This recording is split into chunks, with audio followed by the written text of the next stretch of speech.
Salam vatandaşlar. Salam Sapara Halmurat'a hoş geldiniz. Ya salam, Umido, Halmurat, salam, iyileşler, selamun aleyküm.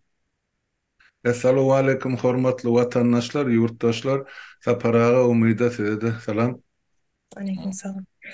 Ee, Yaşlılar bugün Türkmenistan'ın bir öğren vacip meselelerin birini gündeme çıkardım. Geçen bir hafta 10 gün bundan sonra kardeşimizden şu dom pravlения hakkında e, bir meseleni ortaya çıkarttı, meseleni aydıp verdi. Şu Türkmenistan'ın vatandaşlarını bir ulu mesele bu. Ee, Yani kimi karasan vardır şu dom pravlения hakkında bir başından geçirenleri. Şu hazır Türkmenistan'da şu dom pravlения diyen zatı gerek var mı? Dom pravlения neme? Birinci soraktan başlayalı. Birinci sonra Halmurat Ağa size siyasi taraftan cevap verirsiniz. Sapar Ağa sizden iktisadi tarafından şuların cevap verseniz. Öğren vacip meselelerden biri de şular. Hazır 21. asırda şulara gerek var mı? Dom правлениеден zada. Diyeme, Umido, doğum problemi iqtisadi tarafı borunok. Şulaydan cihaz tarafım yok. O için bu bir, yani katı önemli mesele, hakikaten katı önemli mesele oluyor, yöne, onun önemliliği, ne için önemli? Bolmasa bu bir ming birinci derecedeki mesele olmalı. O ne üçündür Türkmenistan'da bu en önemli meselelerin o demesini başın çek gelen yağdaya uğurluktur. Bunu yani büyüklürek o yani gerek var mı diyen doğru olan demesinden başlamalı. Yönü bu yakıvır doğum problemi değildir. O ne payok deyip bir adınız vardır. Değil mi?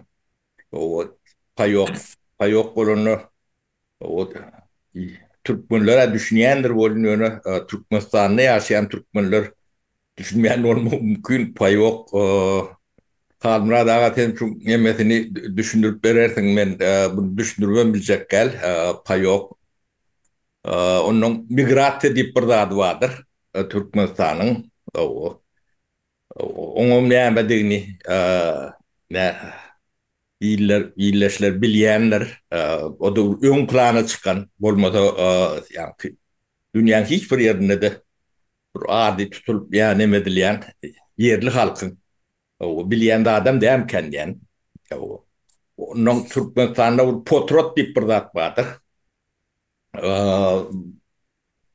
o arayında potrot o bu ne ne başka da nemeler vardır bu tanrıdan soğuğu kendine bir yani imtihanı yalak yaşayan yurtlarını sudatlan yani adından bilen oklar, iyisinden bilen oklar, o ne emediğini düşünen oklarım. Yani imtihanı yalak yaşayan yurtlarda ne doğum problemi vardır, ne payok vardır, ne migrasya yani Türkmenistan'ın varyantında. Migrasya dilin kulluk vardır. Ne potrot dili. Türkmenistan varyantta vardır.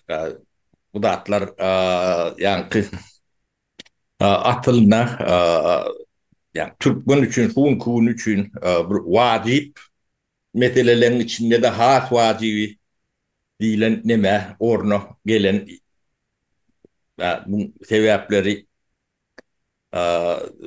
düğüne şimdiden katı kıynançlı hemen utanç diysen molya, gülkünç diysen molya, bu gülkünç yani bu gülkün ardında giden insanların ıkbali tragediyası yatıyor. Ne Türkmenin o köpten verdi ben son 30 yılın alayında hiç cemiyetçilik kuruluşunu, yani toplumunu öğrenmeyenliğini, analiz etmeyenliğinin, netice çıkarmayanlığının sebeplerin içinde yatıyor. Yani doğum problemi, misal için de umut eden Türkiye'de yaşat görsün doğum problemi bazılarını bilen Türkiye'de. Yani Şveç'te de yok, Norveç'te de yok. Avrupa'nın bir demesinde de yani adam yalak, insan yalak yaşayan yurtlarda doğum problemi değilen de yani Türkmen varyantında bolması mümkün değildir. Yönü var. Doğru.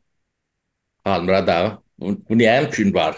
Yani iyilik kanan da atlamızım. Yani payok, migratı, potrot, yine de yani çeyre, şoğun mekdeş bu topor nemeler var da. Yani ya da yani hukuk korucu orgun deyip bir orgun var. O, o orgundanım yani hukuku orulacak cemiyet korkmalıymışsın. O demek o tayda hukuk olmalılarla bundan korkulayan olsa.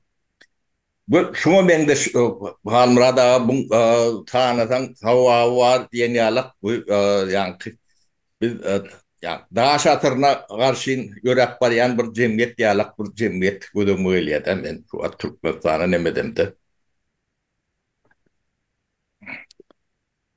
Bu iktisat tarafı diyen yani adını ağdan da atlamın hem beceti yani bir ağlap bolon son kötü ulutta iktisadet yok deyip aşağın şey deyip kol çekmediler. İktisadiyeti bari cemiyetlerde bu dağıtlar bol bilen o devavi. Bu dağıtların hem beceti iktisadiyetin karşısına işleyen ya işlemeli dağıtlar da. Bu bir onun doğum problemi ne deyip bu ne deyin doğum problemi o öy ya yaşayış nemeni upravlya dediğin bir kurumu deyip düşünmeliler. Yani ben size bir tırıyalak bir bilgini aktarayım. Yani Türkmenistan'da doğum problemleri upravlya diye dolandırıyan yaşayış sayılarının in adından 90% müvrütü geçen sayılardır. O sayılarda yaşamak teknik demetinden qadağandır, mümkün değildir, hopurlar. Bunu siz bilmeyen olmanız mümkün. Yani ben bunu katık oğulayan. Gördüm, ne, in payitahttan başlan 30. mikrayon, 4. mikrayon, te 11. mikrayona çenli sayılar vardı Hatay'da. Yani 2, 3, 4, 5 gibi mikrayonlar vardı, 6 dip vardı. Kolon hem meceti sıroğu, yani eksploatasyon sıroğu geçen aylardır. Avarin aylar değil ya da. O tayda insan yaşatmak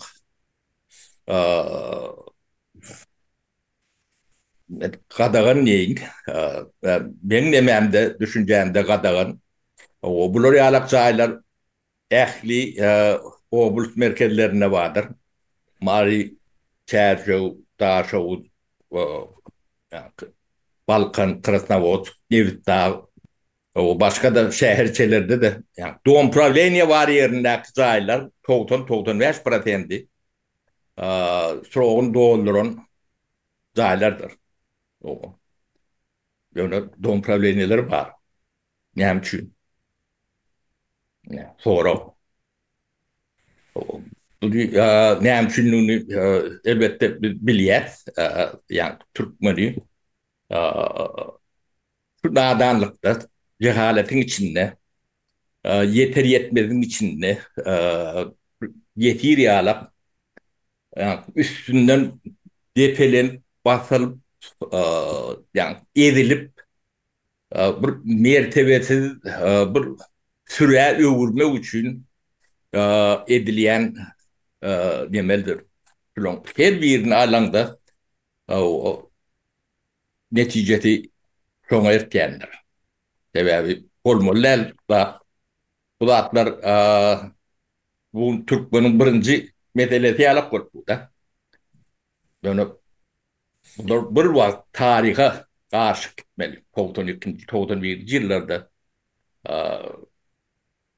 yani yıkılmalı, yıkılıp ödülleştirilmesi, hudusi eğiçiliğe geçilip, yaşak eğiçiliğe geçilip, o bir vakt devlet demetinden çıkıp gitmeli zatlar.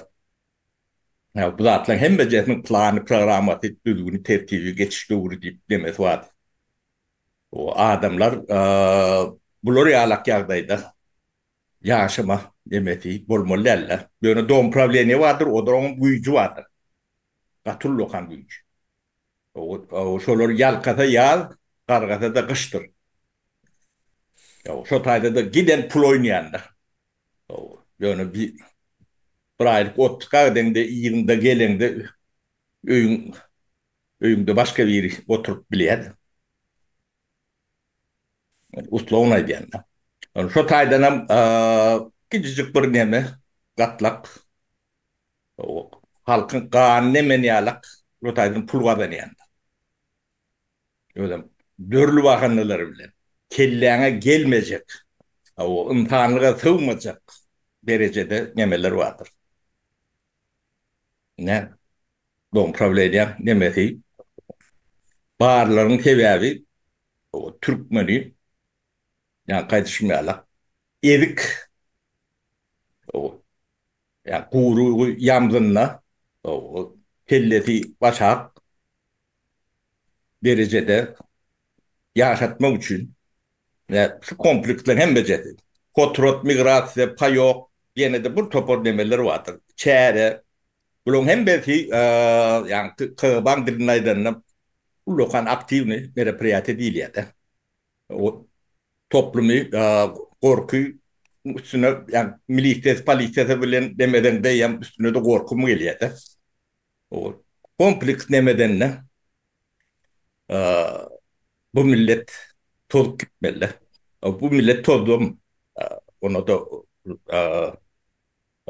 yani buna utanman çekinmeyen neyse neyle ağzı ortada boyunalmamız gerek, aytmamız gerek. Gündeme çıkarmamız gerek. Türkmen bular yalak yağdayda yani 30-40 yıl bundan onun bir öwür zat değil. Türkmenin soğun ekleyen nemelen yani mekanizmden biri. Yani ben ayıp bilecek zatlam şu bilmedim. Son yardıma düştü üstünü getireyim Halmura Dağı. Halmura Dağı koşmak isteyen zatınız. Ay maňa sapara aýdara kan bir adam boýmady. Ähli zada aýdyp berdi, düşündürüp. Ýönüş taýda şol payok sözüne düşündürüp berdi. Payok sözü ol rus sözü.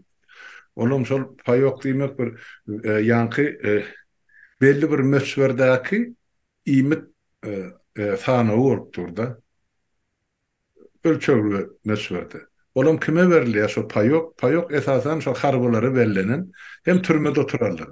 Esasen türmede oturarlar hem harbolary. Bellenen payok bar. Eti 50 gram bolmaly, meselem gara çörek 150 gram bolmaly, ýagy 2 gram bolmaly, gandy 2 döwüm bolmaly. Şular ýa bellenen payok, şondan köp ýok. Ine ýanky bu insanlara bellenen payok. Ýene de payok hayvanlara bellenildi. Yani hayvanat bağınaki saklanyan yemelere payok berilýär. Ýa-da ine aýdylan şu mahal Türkmenistan Gurban ulyň saklayan yemeler vardı. Yani ýörüp teröristlerin hateleri diyelim ya mihmanhanalar diyelim. Şu taýda her bir ite bellenen payok bar. Emma grazdan yankı ilatı beýleki döwletlerde berilýän zada payok diýip aýdylanakda ol yankı sarp edicilerin gaby ýa-da sebedi diýilýärdi. Ne bizne oturan adam her birimiz sarp edici. Näme bir zatlar iýip bilmeli biz bir aýdya şoň şunu ýerimiş beýleki gök kaloriýa ölçemek üçin adamyň saglygy üçin näme gerek? Rasyon. Operasyon men şoň türkmençelep aýdyp berýän. Onu şu önümden ene Ählisi bir sebedin içinde bir yapar karzinan içinde patribitsilski karzina diýip aýdylýar. Ine şol ine ýam bir öýüdüň döwlet hasap edýän döwletlerde grajdan ilatynyň ine almaly ýa iýmeli ýa sarp etmeli zatlarynyň ine hasabady ýasany bolupdy. Bizde bolsa paýok berilýär. Paýok diýmegim indi harba däl biziň halkymyz. Harbylarym harby däl zaparagy. O alyja molaja goşun bolanlar harby bolug däl. Diýmek, biziň halkymyz şu türme şertine saklanandan, enne şu türemli paýok berilýär diýip aýtsa biz onu ýagşmaýar. Indi zaparaga aýtdy don problemi bardy. Don problemi hakykatdan hemmesi şu edilýän puzzle bolup bir-birini gawatlaşyp dursa paraga aýdyldy. Don problemler bir yerde şu şäher ýa şäherçeler bolsa şu ýerlerde bardy. Näme üçin şu don problemleri döredildi diýilen soragy men biraz başga çyrak düşünjem bar. Şonu şol Stalinin döwrüne döredilen ýeme bir guruluş. Şu adamları total kontrol astyna saklamak üçin kim nira gymyrlady, kim nira göçdi, kim nirde ýaşaýar, näçe adamlar bilen näçesini tutmaly, basmaly göz astyna bizde kände sapara ýeme şol Stalinin döwrüne ýanky sürgün edilerler ýa-da paseleniya silni. Şolar şol propiskany bilen kontrolda saklanylýardy. Ondan sonra öykü kitabı var bizde. Şu taýda gelen geçen hemmesi ýazgyda durmaly. Son polis, milisiýa gereken bolsa, KGB gereken bolsa, kime gereken bolsa, ýanky güýjülenjiler gonu gelip kitabı bilen tapyp bilýärler.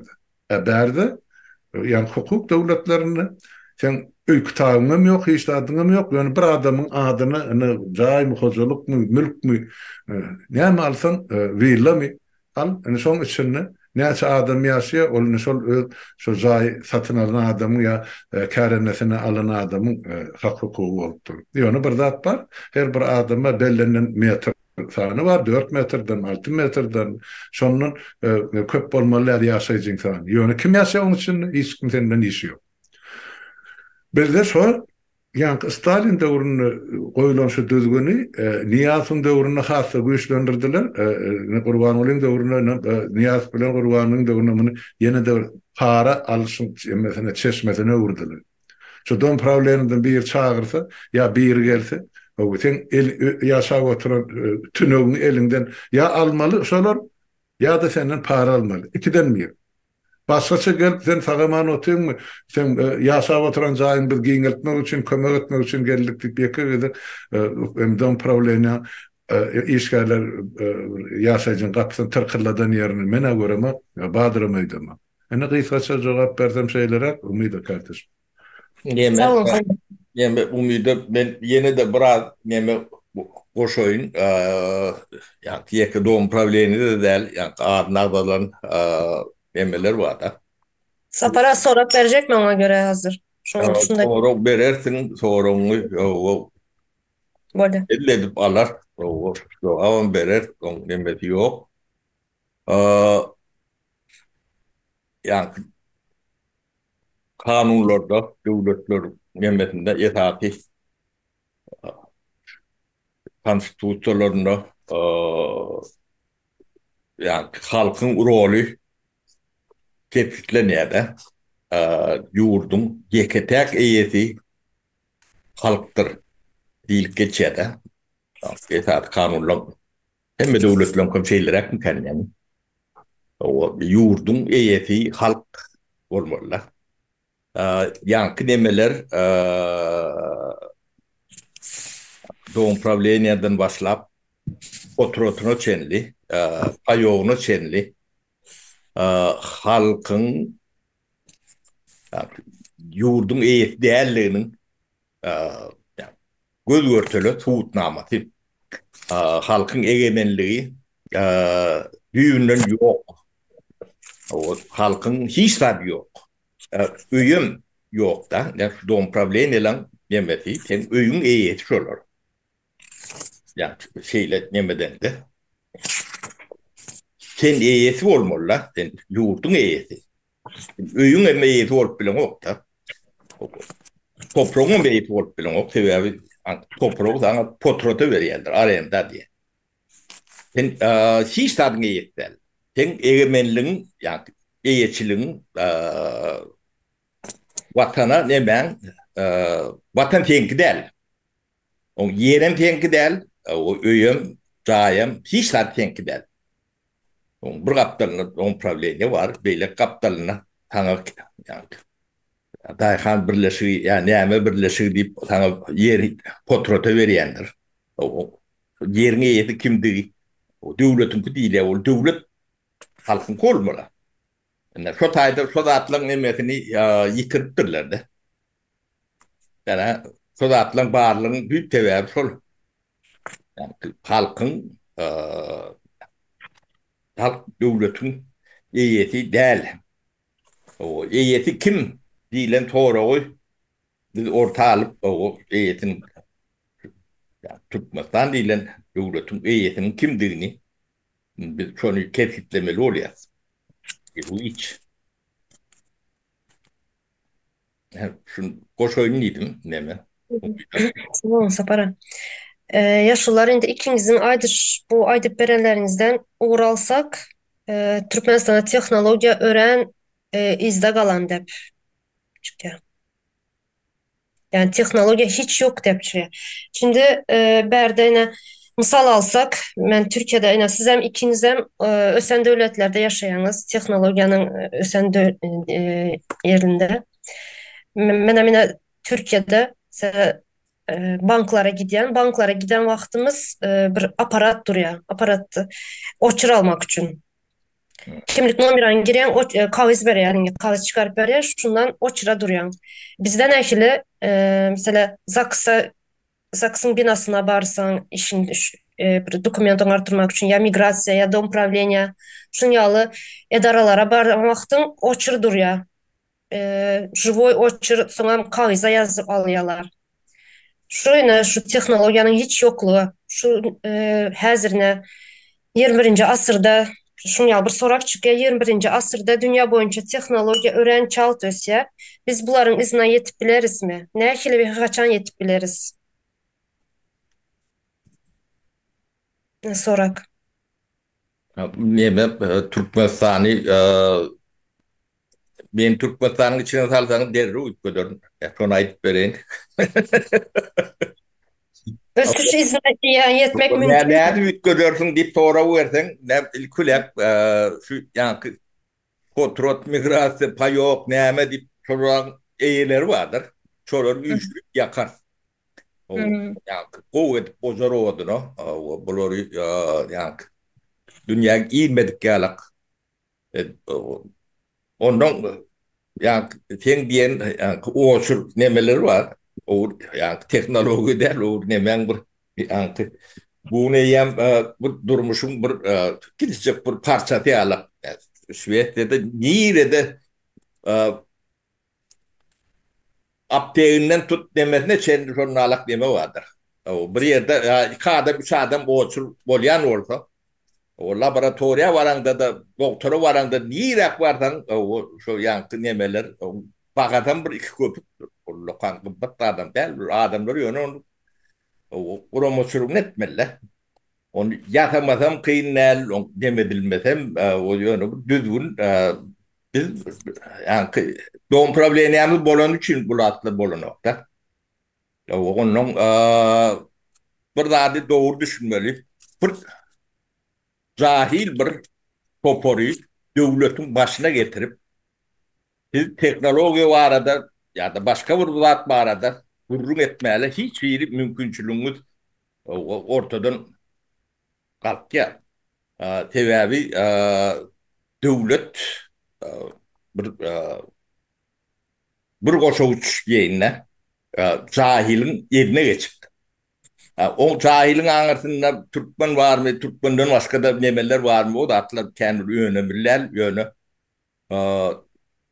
Türkmenistan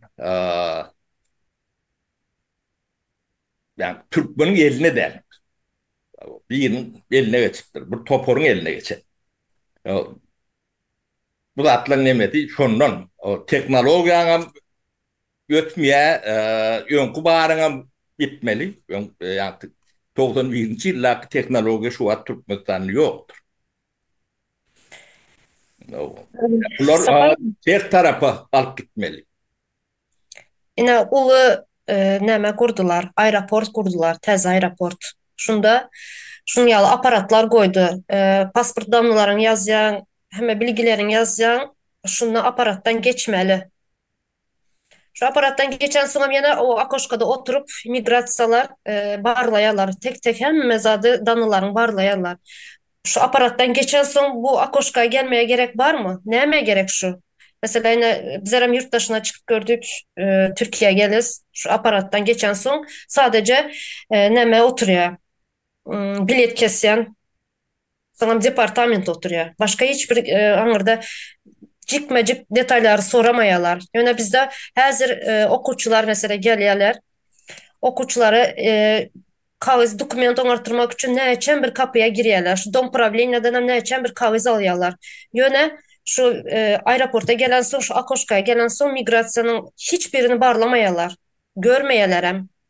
Özünde bolan wakaýna bir tanış oglan geldi, okuwçy student, näçen bir kagız dogurlayan, bir papka kagız dogurlayan oňara. Şularyň hiçbirini hem de açyp gören ýok migrasiýada diýe. Şu zatlara gerek var mı? Şu aeroportuna şu aparat duran bolsa şu akoşkaya näme gerek var? Oturanlara, migrasiýa işgärlerine. Näme işi var olaryň? Ben umyda ben kent ýakada diýende. Ben başka döwletden uçýan, Norwegiýadan uçýan, köplenç. Ben Norwegiýa watandaşym da hiç tadım da. Ben samolyota minýänçä. Diňe ýa näme kontrol var, security kontrol ýa bagasyň barlayan nemeler var da, dünýäniň hem ýerine giyipdirler. Bir ýerde dokument barlayan ýeri ýok. Ýa samolyota minjek bolanda elbetde näme berýär. Onu da bildiğin kaptar bilen ben şoför pravamam geçýärdi. Onu gelýän başka ýurda var ýanda. Arkayn çıkýan. Kim garşylýan bolsa garşylýar, bolmasa taýda milýän, awtobusda milýän, maşyna milýän gidýän. Hiç ýerde platlan hiçbir yer gerek bar. Bunu näme üçin edýärler? Ben yaňa aýtdym. Türkmeni edik nemetinden çıkarmadylygy üçin edilýär. Siz hiç wagt ýa özüňizi yntan ýalak duýmamalygyňyz üçin siz yntan däl diýilen nemeni siziň aň altyna ýa beýniň içine konu oturtmak üçin. Ona kim oturdu diýär? O iki tane hayvan oturdu diýär. Ýa nemetinde pasportyny da adam barlayan adam bar da. Şolar ýa gelip ýören haywandan hiçlik tapawutly neme bolmaly derler. Onun şu dokumentler gerekdigini şol spiserini edýän, şol talap edýän olara du bir haywan. Hayvany. Bu zatlar diňe untany kemsitmek üçin, mertebesini peteltmek üçin untan ýerine goýmadyk demesini ýa öňe türlenini edilýän zatlar. Bu zatlar hiç kime ne çörek berýär, netijesi var, adamlar ýa içki duýgusyny batkılamadan başka hiç saat berýän zat ýok. Bermedim mümkün derler. Ben cehalet demetini oynama anlaydım. O devletin başına o cahiller otururdu. Siz adam yalak yaşap bilmeyen, sizi yaşatmayanlar. Şu Türkmenistan'dan adamlar kaçan otururlar, drone tutulur. Yağdaya geldi de. Yine de 5 yıldan pulü baylık bar adamın yaşap bilmeyen. Yaşap bilmesi mümkün derler. Bu hayvanla eşek adının bunu devam edenlerinin bilen okurda. Bileceğim bunu. Bir günüyle yaşap görün. Hakiki hayvan. Yani kanun çıkartırlar da. Prezidente sövmeler, devam etmeler. Ben prezidentin devlet vazifesini bilen, eğer de çok prezident, ministrler döwlet wezipesinde o öz ministrlerini ya da beýleki işgärlerini halkyň öňüne o kemsitmeýän ýagdaýyna bizem ýa prezidente hormat goýma demesini o bilýär goýurduk. Ýöne o ministrleri iş alýana böldü. Olary ýa halkyň öňüne kemsitýän mertebesini depelýän ýödi. Onun kovun bolýar. Ol gitmeler, ministr gidenler, yani kabinet ministrliği duruşu bilen gitmeli, öyle gitmeli. Evet, onu Halmıradağ'a koyuyor, ne o? Halmıradağ'a bir ministr belledin mi ömrükte? Yok. Yok, o öyle alıyor. O alanda direktör etti. Sol elbette orada senin elbette. O yanlışan orada senin yanlıştın. Suratları, yani Türkmen Devletli Cemiyeti toplumu gündeme çıkaran nokta. Yani problemleri gürlep, gündeme çıkarıp çözüp bolýanlar. O yani gündeme çıkmadık problema değildir ya da problemi yok manasını verýändir. Bularım üýşe ýyllar nemeti bilen. Onun bu yani kimdiğinden bilen yok. Yani sizin prezident tipyorun adınız. O çöngän çöngötü, o döwlet del, tok getiren realak adam del. Kabineti bilen şondalar. Tapara prezident demek nemeliğini bilýärmi özleri? Yani prezident demek neme wezipesi? Şunu soramaly şulardan. Bilende bilmeýände yani döwlet diýlen da giden soragly, jogapkärçilikli bir deme, bir mehanizma. Yani işlemelerini bilmeyen adam o tayda oturmalı. Siz tezini çıkarmasanız sizin gününüz gittiğince derbet olmalıdır. Ne şu an Türkmenler yaşarayarak Türkler. İçeri suğundan yok, yerinden todap yatır, körüngüden yok, işinden yok. Yok, yine de yok. Son lirak varsa adamlar yurdu terk ediyor. Mecbur. Ne Aydip Bilecek'te atlam şular, şu medele oyuncu. Halmırat'a var mı koşmak isteyeniniz? Hava beykaçı koşay. Yeme şu o açır söyledi. Ortalım o açarı sözünden gelýär. O açarı diýmegem nobat. Nobat elbette her bir döwletde bar, ýöne tertiplestirilen nobat bar, ya hawasy öwrilen nobat bar. Bizdäki nobatlar hawasy öwrilen, ýörüýte döwlet hökümet tarapyndan ýoly goýulan hawasy. Adamla bir-biriniň mertebesini peseltmeli, bir-biriniň depesiniň üst saşyr baryp şol bir nobat baryp şol beriljek paýogy garwap almaly, bir-birini urmaly, ýençmeli, söwüşmeli garaz. İň bir ýeme pes häsiýetlerini, kümsüklüğini, çygaraçylaryny şol nobatlarda açyp görkezmeli. Şonun hökümet ýörüýte gurnuýar. Ýoksa şol o nobatlara gözekçilik oturan ýörüýte hökümetiň ýa-da güýjülenjilerin grazdaniyetçilik işgärleri bar. Näme üçin şol adamlar tertibi goýanak? Ýyldygyna durun howluk man her ýeriniň nobatyny gelen alyrsyň. Ýok. Näme gören aklym bularyna Ýewropada islendik sen dükana var, aptega var, ýa kısa paradan aýtýar. Öňde dur ýeme knopkan basýan eline kağıt geldi, ýazylgy dur 23-nji nobat mı, 3-nji nobat mı?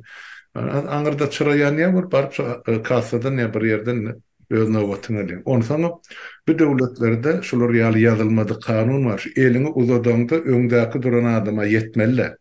Ol sen taksy giňişligin diýip hasap edildi. Bizimki ýal dıkynşyp bir bilen ýakalaşyp gara dere batyp gargynşyp oturan milletler ýok berdi. Şol nobat Türkmenistanyň insan ömesiniň mertebesiniň ýere dykylmagynyň ýa pese düşürilmeginiň görnüşleriniň biri bolupdy. Hiç asan şu adamyň basy, huşy Novatdan ol novata o şuun kısım tapsa erteki iyerli gaýgy bolsun diýen şertde ýaşadansan ular ine Türkmenistan'ın halkynyň o ýerasy ýerisi baýlygy menki diremeýdir. Kiretmäge mümkinçiligi ýok, sebäp garny aç çağıranak demek.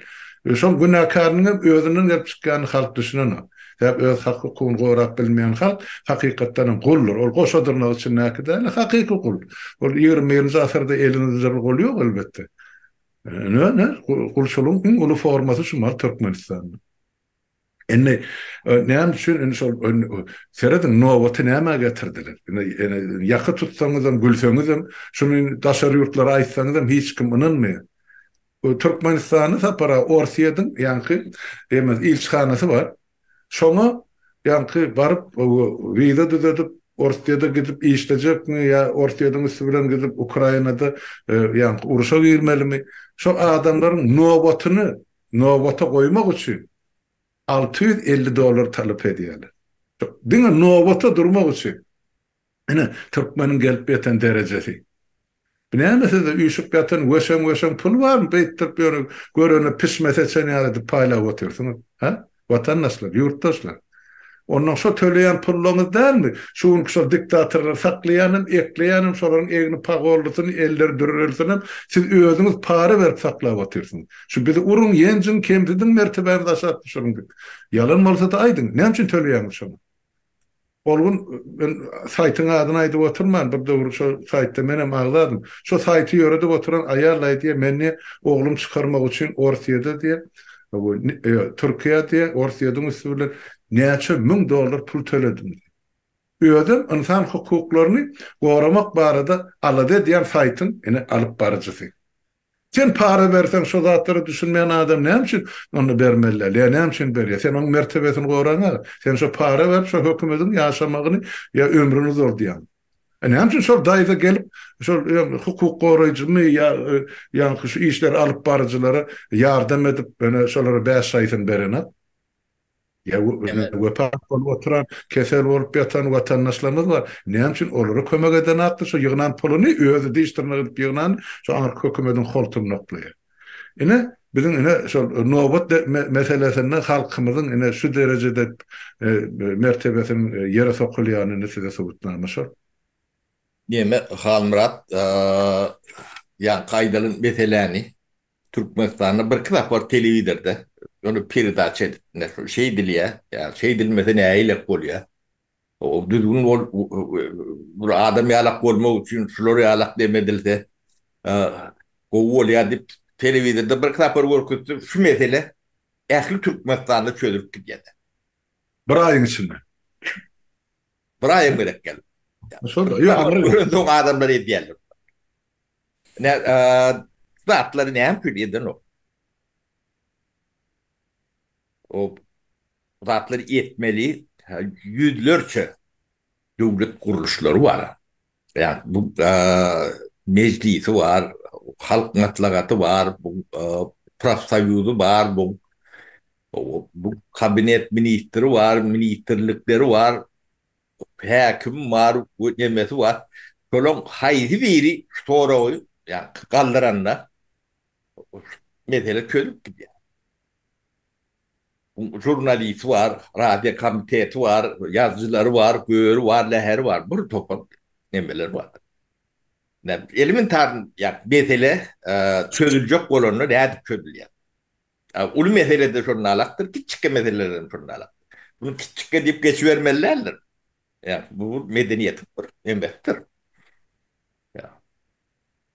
İnsanlığın bir dürevap demeleri, talapları. Türkmenistan'da o bu topor hamsı yuvan demeleri 4 saat görüyorlar. Ya da halk vatan yani deyip vatan zaten programın duruşuna yalandan o ne diyorlar.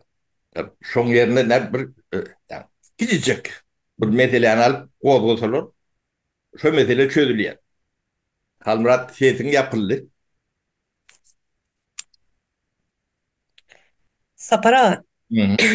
bizler yana şu teknologiya hakkında gürünge meseleni ortaya koyduk da şu 21. asır dünya boyunca da teknoloji ören çalt ösye dedik. Indi hazır yana mecliste bellep geçtiniz. Benim öz düşüncem boyunca şu mecliste oturan yaşlılar var. Siz kötü pampersi diyeniz her seferinde. Şular bizlerin çağalarımızın, bizlerin geleceklerimiz için karar al oturan için şu, teknolojiyanın ösmeğinin hem sebebi şu, internetin yokluğunun hem sebebi şu dep bilýän men. İnternet bolmagan yerde teknolojiya hiç vakt ösmeýär. Diyeme, Yaşlı umydy sen bular karar alýar diýsen, ýalňyş bol.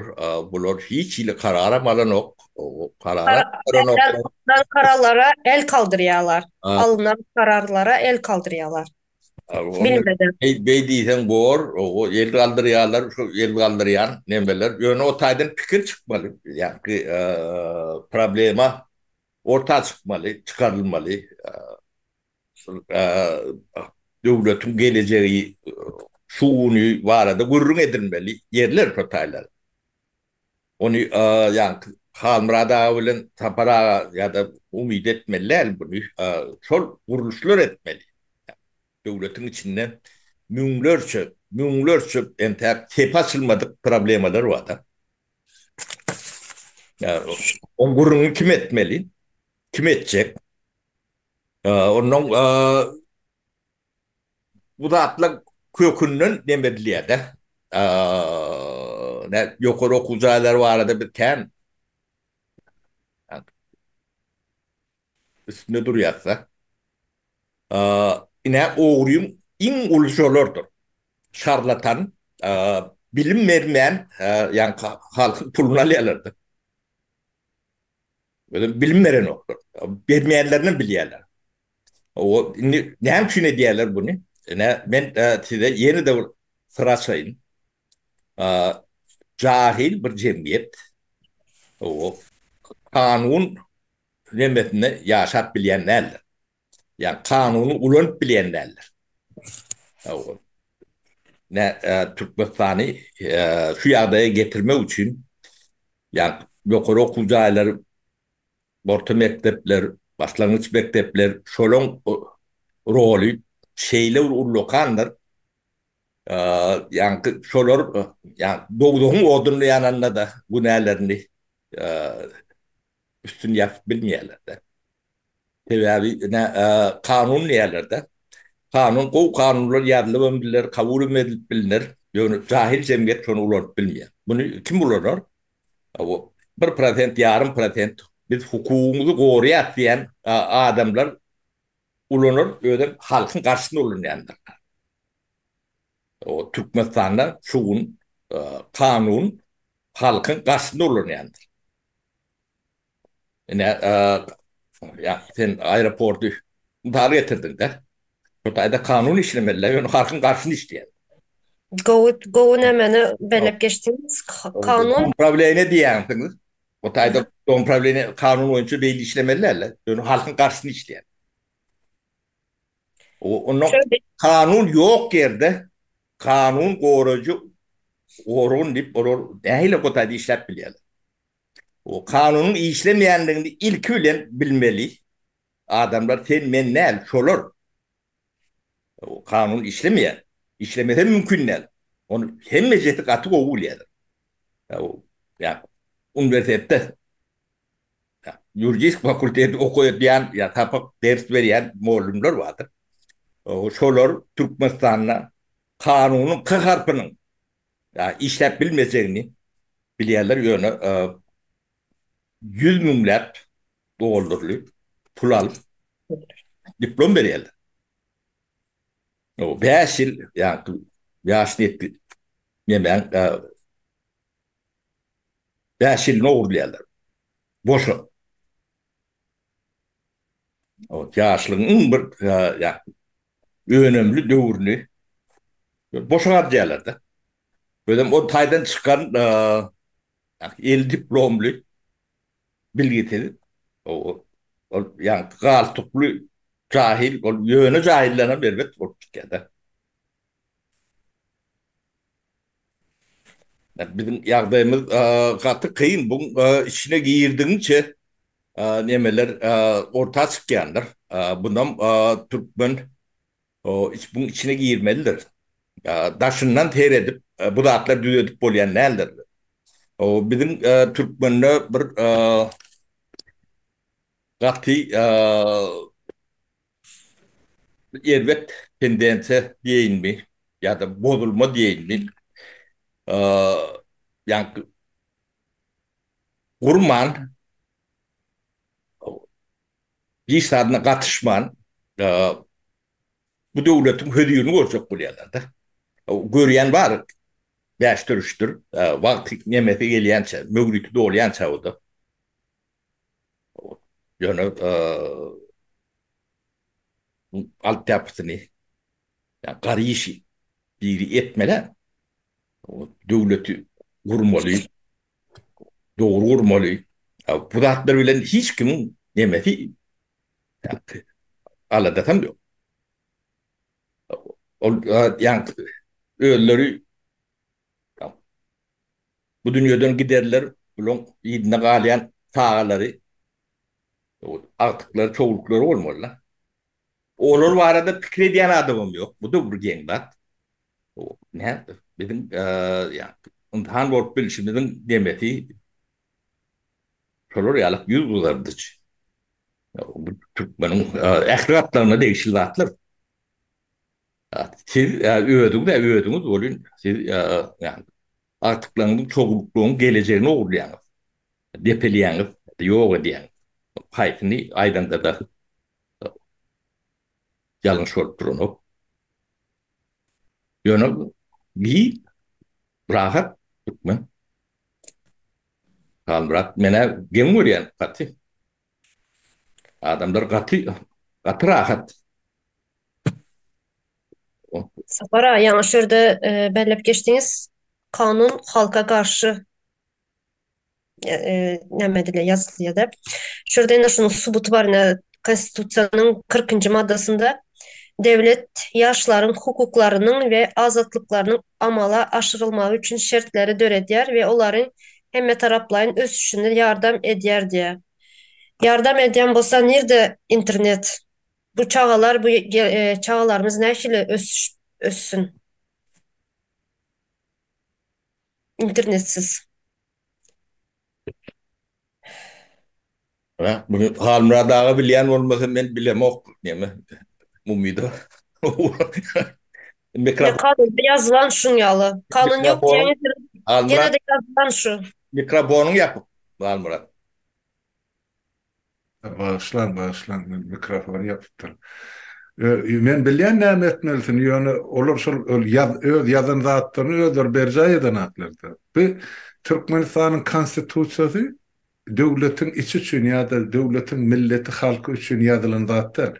Ol daşary dünýä üçin ýazylan zat. O şol beýleki döwletleri şolun gözüni baglamak üçin bizne demokratik döwlet, demokratik partiýa, demokratik guruluş bizde bar. Ýaşlarymyz barada ala dedýäs, garrylymyz gorap saklaýas, çağıly gorýas, näme diýäs. Şu ýalan görün hemmesi. Hiç zat ýok. Halkym şo ýalany ynanýar. Ondan halk ynanýan bolsa beýleki döwletler nämesin? Agryňa çydasaň müň ýaşa diýär. Bize ne aýdylýan zady şo? Halk çözmese biz edibiljek kömegimiz ýokdy.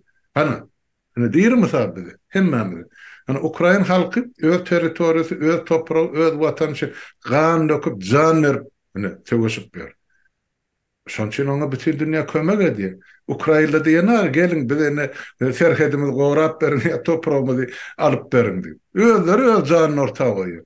Näme üçin Türkmen oka bolanak, näme üçin Türkmen söwüşe bolanak, näme üçin Türkmen öz hak hukugyny bolanak birleri edip bermeli.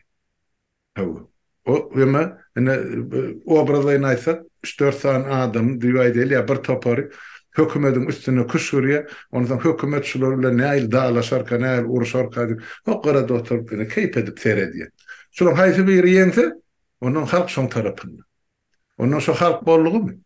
20-nji asyrda beýdip ýaşalmy, hana şonu Ukraina halkynyň orsiýet bilen edip oturan uruşyna subut edipdi.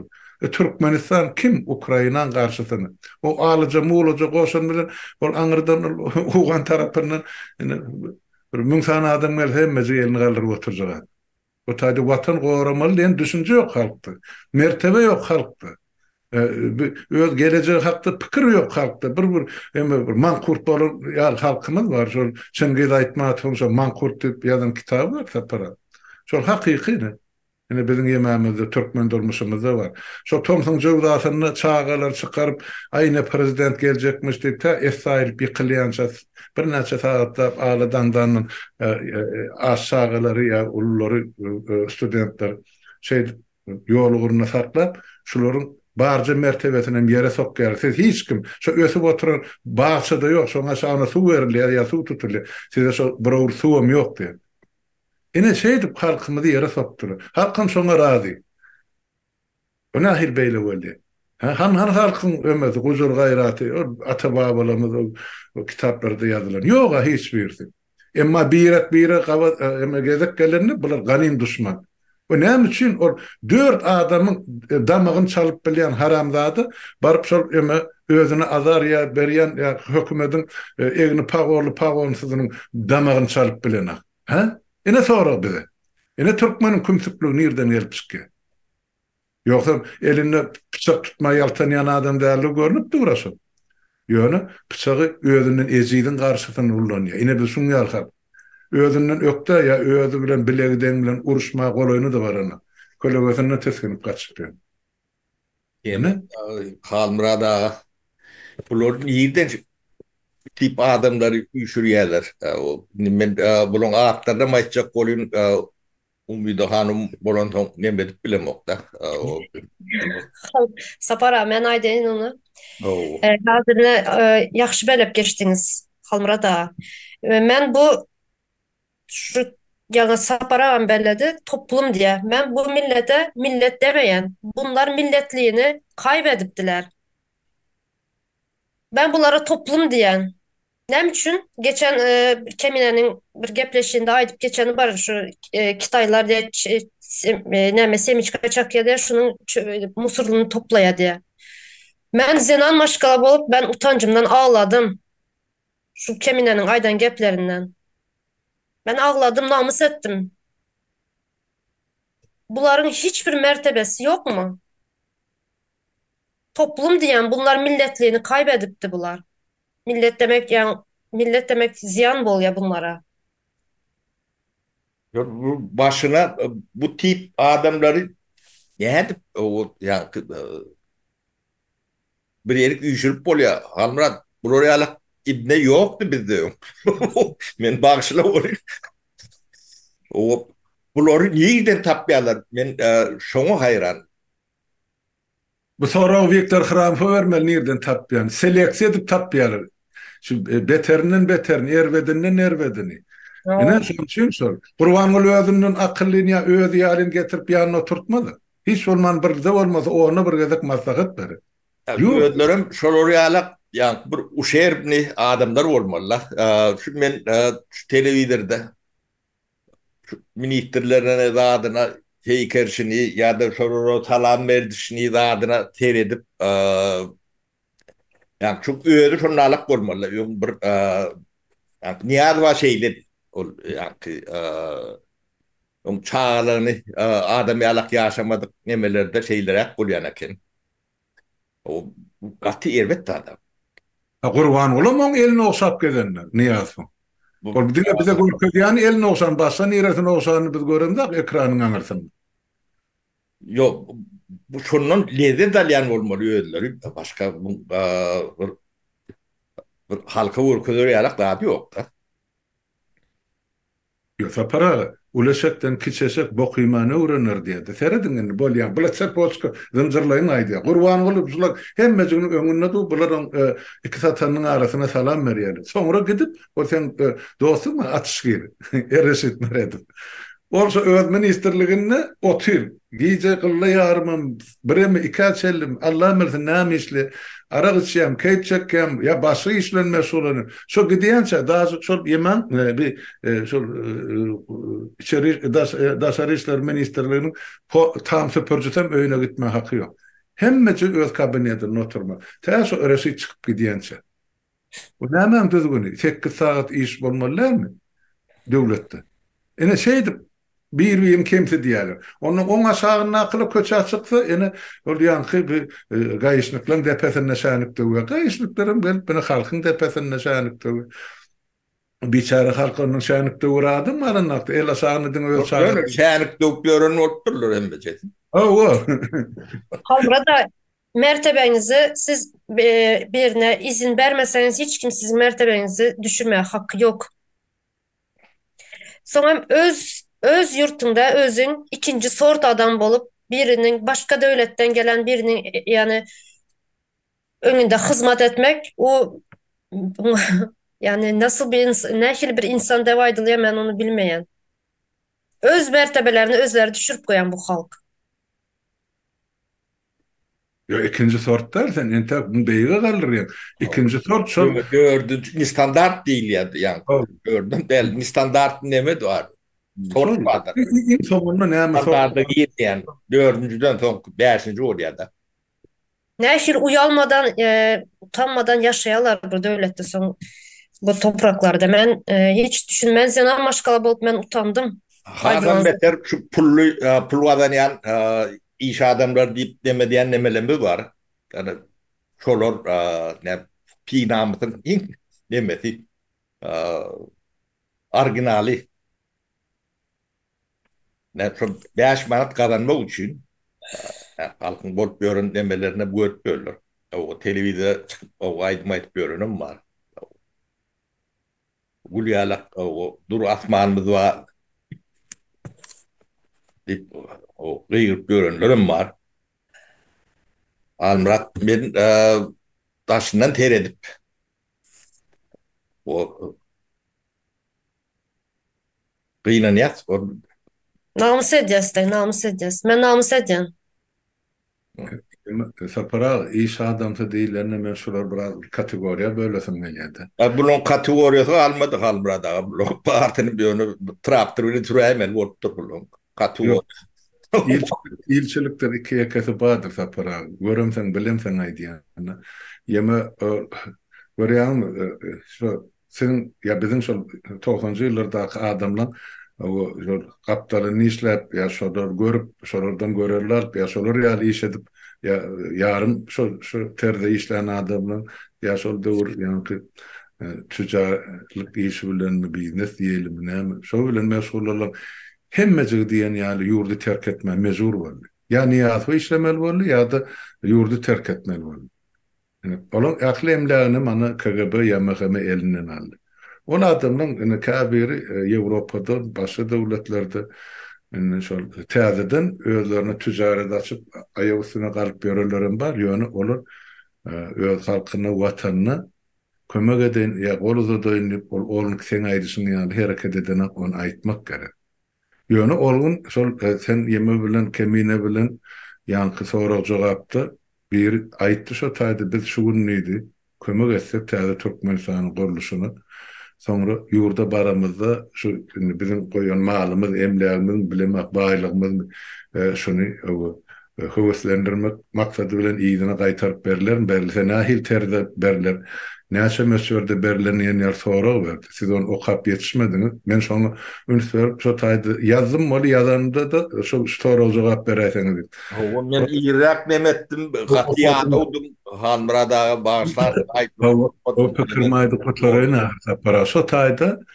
Biz ozal bir näçe gezek aýtdyk da sapara siziň maýdan sözüňiz bar, beňe maýdan sözüm bar, beýleki gitlemizden bar, denarlamyzdan bar.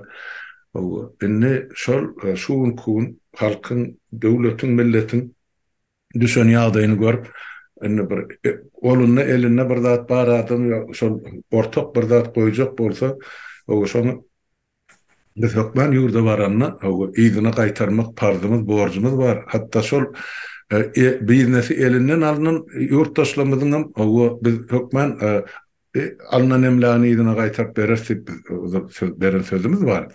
Ýöne şol adamlaryň bir azyjyk tijenmeli öz goýup gaýdan ýa elinden alyran zatlaryny ýygyny gaýtarmak üçin. Hana saparaga bilen Almurat ikisi söz berdi. Goýşolar alýansa bizini bukunup ýatarlydy. O zatlar onuň gelişikli boljakmy? Hiç bolmady. Onuň o kümsüklik dälmi aňarsy? Ol bir. Ýöne şol soraga biz jogap bersek, şu taýda beräýli bolmasa sapara. Sebäp biz onu meclisi karar kabul edek. O barada gurrun ýok. Menne şol ta 20-nji ýyldan başlap şu kim näme kömek eden bolsa ýa-ni o 55 sany ýigidimiziň mazaryny daşyna beýleksine sadakasyna şol ýa-ni bu kabitde studentler edilen pul kömek, el kömek hemmeti kim näme eden bolsa men üstün bilen atlary ýazylgydyr telefonlar bilen ýurda barsak şolar 3 eset bizin alýan, 5 eset alýan, onu Gurucu meclis çözer. Ýönerini hem şu taýda sapara. Gurucu meclisin işini ýeňleşdirmek üçin şunu ykdysadyatçy hökmünde näme diýip näme aýdyp bolar. Şol adamlar mesela maýdy $50,000, $100,000 goýup Türktäze Türkmenistan gurmak üçin şu alyp barjak syýasy işleri, beýleki işleri derulçylygyna diýip. Soňşolary keser birine verilen 5 etsem men ykdysadyatçy däl, men onu aýdyp berjek ýöne şunu gurucu hökümet bilen ýa-ni gurucu meclis ikisi häzir ulalaşdylar şonu gurucu meclis şonu karar edip kabul etmeli. Soň adamlar biler ýaly. O bir adam iki adam aýdan sözlerle meclisin kabul eden kararı var. Şoram hökmen ýerine ýetirilmeli bol. Ine şu sarly meselesini meclis on karar öz başta kabul edip bilmese onu geçici hökümetdi, gurucu hökümetdi şolar bilen maslahatlaşyp etmeli boljak biz. Şonu aýtjak boldy. Ýeme Halmura daga berde ykdysadyat ýok, berde ahlak diýilen bir neme fabrikant diýen o düşünje. Ýa-ni her işte de demen donorlary diýilýär-de. Donor diye. Yani, kömekçileri, biri akıl kömeğini, biri maddi kömeğini, biri fizik kömeği, yine biri her kim eline gelenin emeğini yeme diye de. Devlet temmemlik devleti. Saparağım del, Halmuradan kam del, Umidan kam del, halkın nemedi. Bunu halkın bunun hem adına katlaşmalı. Ýöne ýa suw getiren bilen küýde döwen deň bolarmy diýilen torak çykýar-da orta. Elbetde deň bolmalylar, donorlarym edil gurucu güýç ýalak şol statusa değişirler. Yani gurucu güýç diýmek döwletiň guruculary bular tarihin emmetine girýänler döwlet şolon ähli üçünçülüğünü ölüýünçe ölsün alýandyr o şol ýalak bu işin emmeti vardır. Gurucu nemeler hem merde şonalak. Yani Amerikanam gurucu işler urandır. Yani Türkiýenem o bir yerde döwlet gurulan bolsa gurucu iş vardır. Türkmenistan gurulmandy diýip aýdýanyň sebäbi ne gurucu güýçler bolmadyk, şurda gurmadyk. Buňa her donor onu ýygyna berler däl, ol ýüzläp belki müňläp gatly emet vardır. Hem moral tarapdan hem maddi tarapdan bu zatlar hemmejeniň hataby öğretdi. O kimin näme edeni yani suw getiren bilen küýde döweni terjelmek üçin edilýän zatlar bular. O meclis karar alar. Guruculara dähili statut berilýän orada gurucu güýçleri donorlara da şonalykdyr. Onun lobbystler vardır. Onlara da şeyle bolmalydyr. Bu zatlaryň hemmejetiniň şolara ýalyp çözüdi bolmaly. Doğru. Men düşünjem onu siz gurucu mecliste yer kaldırıp o karar kabul ederseniz. Sapara yine soran var. Ösücün izinden yetmek mümkün mü? Ya da ösüşün izinden yetmesek yok bolup gider mi bu devlet? Ya yok bolup gitjek nemedi o gaty bolay. O hem ya yok bollu diýsem bolýar. Tuat granit açyk goýberden Türkmenistandan adam galan o. Bu da ya bu bir milletin yok bollugynyň nemedi tutnamasy. Buňa bir emeli yani bariyer koyup saklap dururlar da devlet formatını yitirmedin deyip. Şuat terhedi yine Şüvetten kıyala o giriş çıkış servededin Türkmenistan adam kalmıyor. Hı. Onu ne odan meyan ortamı barlak kuraytınlar. Doğru doğru. Yani Doğru. iyiden yetip bom dikeldik bom geçiyorum bor dikeltme değil. Türkmenistan yani Pekin'in bir köçöti alak dip men onlar şurada kaytalavat. Bu işi bilen yemediyen adamlar maymun dedi ya kulakları. Ben yani cay, hudusi cay yer varada vurun ettin de. Yani bir yani yüzler senemeden şu bir çözüt de yani şu çözüdün öyle yüz milyar adama iş yeri ya öyle işli ya işli aşlı ya gün uzaranlı belki de köpüsünün iş eyeti orta gruptan yukarı milyoner gayti milyarder gayti yani bir közgüt şu dereceye yetiren orada başka közgütler kendi. Onun için hem de zaten çözüm var bilgi var yerde çözüm taplayanlar 21. asır ken ağlayan 21. asır yani şirketlerin demesini yitiren vakti dünya yeketek bir neme yalak burkallı da o dünyanın istenlik yerine o aklın, ılımın, bilimin var yerini o tetkik edip alıp bilen, verip bilen. Bu da atlar çözülüp bilineye kıyınlar. Onu nesil yetiştirmeli. E, Hem meradın nemesinde düğünde bilgi vardır. Yani bilim, yani eğitim değil ya da yani Türkçe. Son düzül demeden sonra perde nesil yetişir. 20 yılda yetişir. Bir at nemesi, başı, o eğitim yetişir. Zatlan çözümü var, çözümü bilye. Bilyen adamdan nemelerinden, bilem, şolun bir yerlerinden yönüm bunu halk istemeli. İstemese zor edip o beylek devletten iyinden yetecek nemel kıyıp bölmek olmadı. Halk istese ödü. Bu da atlara koşuluyor. Bunu Nerede? koşulman o beyleklerin iyinden yetirecek olsan ne aylak olur? Yani dargana tanı vur koyduk da. Yok dargana yani Yemreli'nin payitahtı var Aktepe'de. Lelinsk rayon ya da Köndürgünç Aktavrsk diye bir Yemreleri.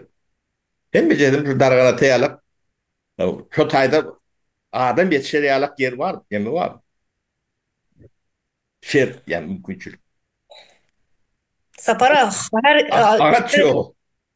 ay O gövleş sonra doğum problemi var mı kanip o bir soru orta çıkıyor. Yani vardır dargana vardır. tam yemesinden şu patiyolunun doğum problemi var mı kan? Vardır kesin vardır.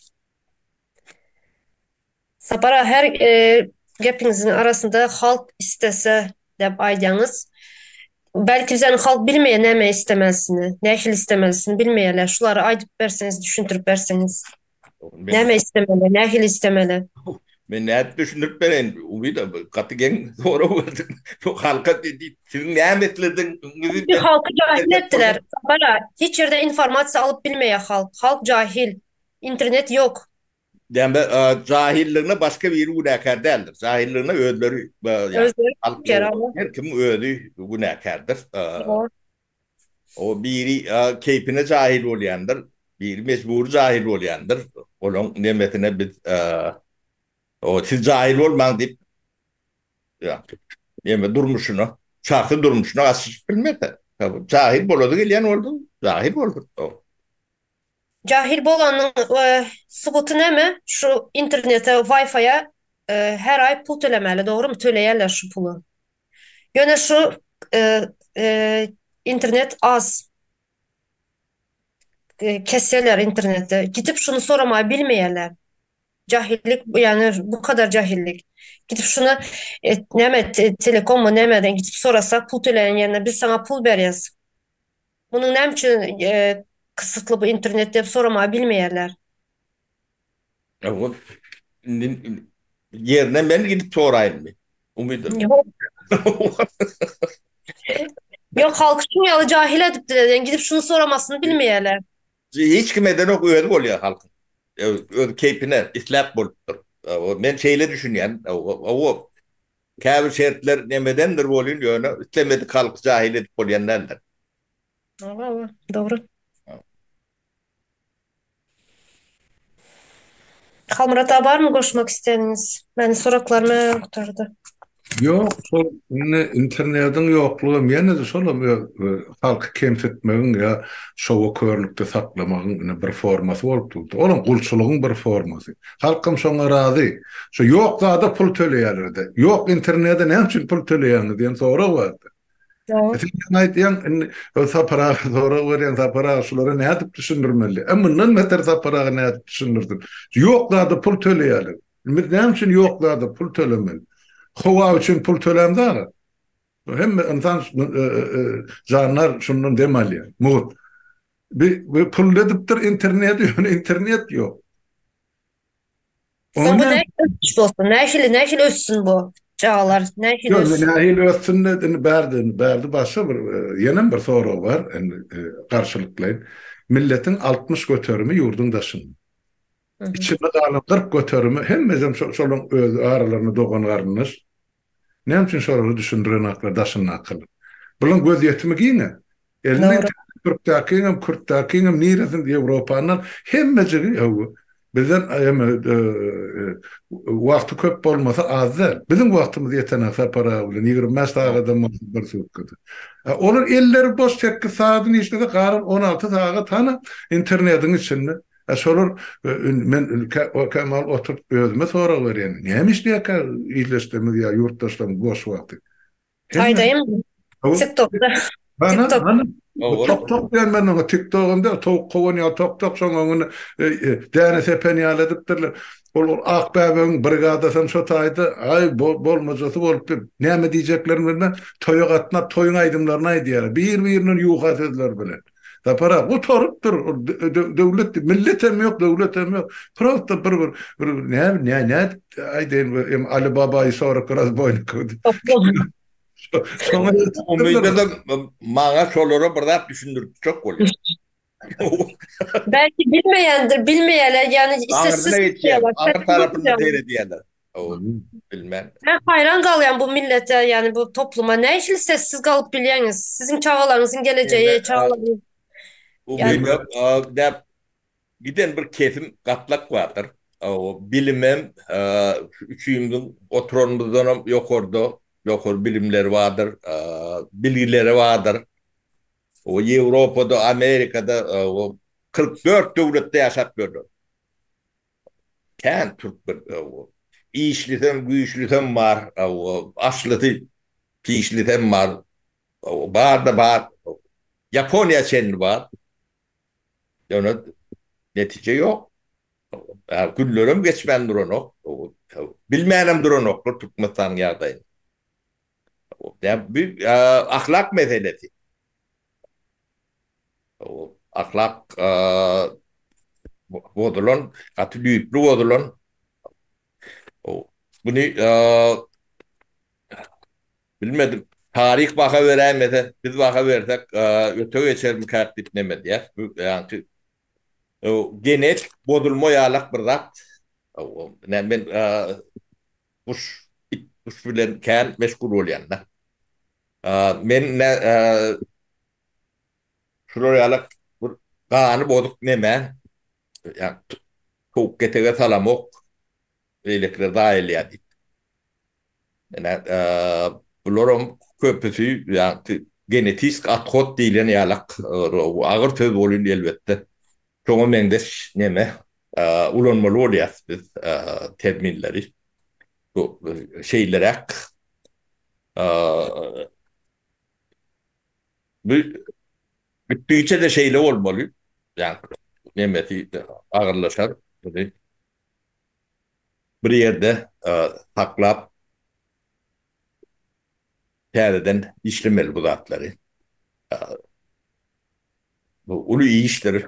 O, ulu bilgi talep ediyendir. O, yürek talep ediyendir. Gucur gayrat talep ediyen zatlar. Bu zatlara çok için biz adamları e, isledi ettirecek oluyorsa bunu biri zor bilen bilmeyen bilse de bu da yanlış olayandır. Zor edip bir adamini bağıtlam, düşüncelem, demelem edip olayan nedir? O etmelem değildir. Bu yanlıştır. Bu zatları islev olmasa bu zatlar edilmeli değildir. Şonu demedeyin. Yani edip olayan mı? Olayan katı o oluyor. Hiçbir demeti yok. Özüm şunu edip bilecek bir ne sonku çoktur. Bunun anında bunu düşündürecek. Düşünürler olun olan nemeleri yani dünya karışları bitmiş. Olur. Vatan, halk neme o da atlar yani yoylon nemede yaşar görülürde. Şoň üçin bu da bir şanstır. Yani Türkmen üçün. Ulan bilseler biz gucurumuz gayratımızı nemedik durumda getirgep durumda ok. Hemme zatımız ortada. Yani onların nemetinden ucundan tutmalıyız. Bir el uzadı ya, bu eli tutmak olan nemetinde. Kıyın bolsam mene tayar çağalarımın, aktıklarımın geleceği üçün men tayar. Kıyın bolsayım. O sağ ol, o sen alak ne düşünyen iyileşlemez kan, şolar bilen bir zat ederiz. Umut var. Halmırata en son açacak zadınız bolsa aytsanız. Son uzatmalı köp. Yok, artık mas koşarı zat yok. Elbette tema ağır, gurrundaşlığım ağır. Yani her sapar bizim şu halka akıllı uğrayan yer şu, dört gelab otur, dört gelab otur. Bugün olmasa erti düşüner, erti olmasa buyurgun. Düşünýärlerim bar elbette. Ya harekete geçýärlerim bardy. Ýöne şu bizim isleýişimiz şu değil. O adamlar pikir edýär, şu ýurt, şu döwlet elmeden durarmy diýär. Ýok. Döwlet gitmegin howpasyny bolupdy. Eger gucurly gaýratly çağa öňürmeli ilatyň ya milletin 60 göterim ýurdun daşyna bolsa içindäki garry gurtu bilen çağalyr. Näçe wagt ýaşar ya näçe döwran sürer olur. Olaram ýok edenden soň ene dört tarapyň açyk duran serhet ene bay toprak 12 trilyon 15 trilyon ene baylyk ýeriň aşagyna ýaty. Kim almaz onu? Watanın tapılmaýar ýene 10 ýyldan soň şu taýda. Ýa gaýtdy. Anrat gen neme täzelik demedinde okuduk. Türkmenistan'ın gazyny Gazprom o Türkmenistan'dan alıp o Watan'a satýar. Hem Özbegistan. Hem Özbegistan'a. O bunu näme diýär başça. O pul ne sol Ukrayna uruşuna gönlükdirilýändi da harid almaly, ýardy almaly. Bilip ataloglam mene on güjügi ýalagdyna seredi goty. Biz garaşdyrlyk diýär, özbaşdaklyk diýär, bir taraplyk diýär. Hiç birisi ýok, ýok, ýene bir gezek ýok diýip öwran aýdýar bol, ýene de ene Näme arası howamız var. Hatırlatma. Baydamız pasırdap durdy. O ýaşyl baydanyň ma niýas getirdi goltuklap. O halkyň tasdiklaryny kabul eden baydagym der. Hemme zadymyz yalan. Düýbi yalan. Yalan konstitusiýalaryň yalan sebäp ýerine ýetiren akly. Hökümedem yalan. Deme bir cahil cemiyet kanun bilen konstitusiýa bilen yaşawam işlewem bilmeýär. Kanuny ulanmak üçin biraz bildiği gerek. Bu okuwy demäni ýere sokanlaryň büyük sebäbi şol. Ondan ýa-ni kanun diýen zadaň, konstitusiýa diýen zadaň bulan özleri üçin. Ya perde demedinde. Albatta diye. Şu aydanıza şunu okap geçin. Neçenci madde bu? 49. madde. Mecburi zahmet ve çağa zahmetinin yaramaz görünüşleri gadagandır. Alın size subut. Nece çağa zahmeti var Türkmenistan'da. Bu pahtasından bazarda taçka sürpürüyeni nece? Yok diyemedi. Çare de Çerem şuna giriyor. demedi. Mut deme. Kul yalaydı. Kul yalarda. Kul hava mı? Akıdan beri noktor o çare o Yo ýalyk derse para gulady bullanýarlar halkyna. Evet. Kanunda baş zat. Yani hiç kim bu kanuna nemetmiyor. Karamıyor. kanunla deme umida Türkmen halkının her bir demesinin vatandaşın pasportu olmalı. Kanunla şu var bunun pasportu yok. Ya. Ayda otursak yaman uzun meseleler. Ona jemläýär şu ýerde. Bolya. Sağ olun, umida çağıran için para sağ olun. Sağ olun. Vatandaşlar Kanununa geleniniz için yaşlılar. Sağ olun.